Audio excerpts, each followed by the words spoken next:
Meta spent $50 billion building the Metaverse.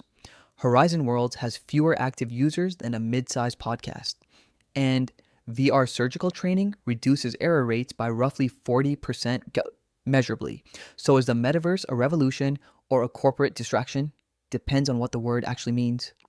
5 minutes, both sides, losses filings, user numbers, clinical data, and a verdict that will annoy both the crypto VR true believers and the tech doomer crowd equally. Chapter 1. The Case for. Because behind the disaster branded metaverse hype, some very specific VR applications are quietly working. Start with the strongest use case, VR surgical training, also VR and similar platforms. Randomized trials, surgeons trained in VR make about 40% fewer errors on live procedures. Faster skill transfer, cheaper than cadaver labs. Adopted at Johns Hopkins, UCLA, every major teaching hospital. And the enterprise pockets. Accenture bought 60,000 MetaQuest headsets for training. Boeing runs aircraft assembly simulation in VR. Walmart uses it for staff onboarding. Not universal, but a real business. Not the metaverse the marketing sold, but a real use case. The Bailenson Stanford data. Immersive VR produces measurably different empathy responses than watching the same content on a screen. Perspective taking exercises show months-long behavioral effects, not a gimmick. There is a real cognitive difference between presence and observation. And the historical pattern.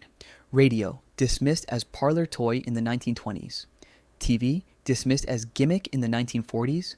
The internet, dismissed as academic novelty in the 1990s. Every general-purpose infrastructure was dismissed early. The current dismissal might just be the standard cycle. Chapter 2. The Case Against, because the metaverse as marketed collapsed on schedule, and the money losing is now generational. The losses are staggering. Meta's Reality Labs division has lost roughly $46 billion since 2019, still burning about $4 billion per quarter. If this were any other public company business unit, it would have been shut down years ago. It's still running because it's Zuckerberg's personal project. The user numbers. Horizon Worlds, the flagship product, has roughly 200,000 monthly active users. Facebook has 3 billion. Instagram has 2 billion. The largest media company on earth built a virtual world that got fewer users than a mid-tier newsletter. The Vision Pro. Apple launched their $3,500 spatial computer in 2024, sold under 500,000 units. Apple reportedly cut production within 9 months. The only company that has ever consistently made new consumer categories could not force one this time. The physical barriers. VR headsets remain uncomfortable to wear for over an hour. Motion sickness for a large percentage of users. Isolation. The device physically cuts you off from the room. These aren't marketing problems. They're engineering realities that 15 years of iteration haven't solved. And the killer app. 12 years since the original Oculus Kickstarter. Billions invested. Where is the app that makes normal people, not gamers, not tech nerds, normal people, actually want to strap a computer to their face daily? There isn't one. That absence is the whole verdict. Chapter 3. What actually changed? Because in 2023, the metaverse story quietly evaporated, and the same tech monopolies pivoted to selling you something else. The pivot. Facebook rebranded to Meta in October 2021. Metaverse was every earnings call. By late 2023, mentions collapsed. AI became the new pitch. Same personnel, same capex, different label. If you notice the swap, you know most of what you need to about the previous story. And the framing was wrong from day one.